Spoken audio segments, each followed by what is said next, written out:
Also this morning, we're getting new information on a high-speed chase involving undocumented immigrants that turned into a deadly crash just south of San Antonio. Yeah, 5 people were killed. 5 others are in the hospital. It happened in Big Wells, about 100 miles southwest of San Antonio. 2 Americans were driving the SUV. One is in custody. The other is in the hospital. Marvin Hurst at SAMC, where those 5 people from the crash are there. Marvin, do we have any idea what their conditions are this morning? Well, Sheriff Marion Boyd indicated that one of the folks here was in very critical condition. Beyond that, no release of any information about the victims in this case at all. Not a peep about the suspect, especially the one who is in the hospital.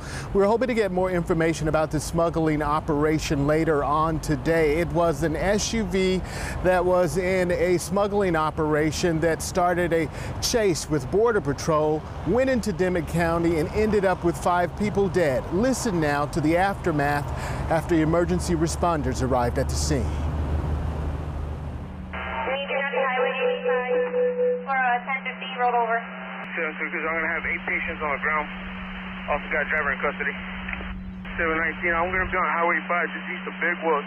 I'm going to need units blocked off Highway 85. We're going to shut down Highway 85. Also we got 3 UAs at the time. We got the driver in custody.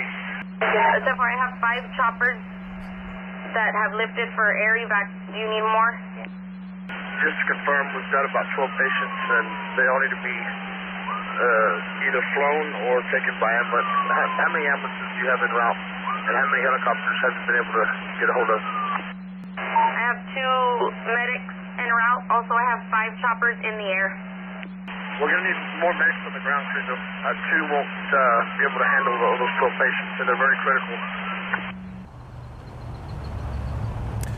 Sheriff Boyd mentioned that charges in this case would probably be state and federal. You know, historically, we've seen cases like this go federal. If that is the case and it tracks federal cases, we could see charges of transporting undocumented immigrants for financial gain that ends in death or serious bodily injury.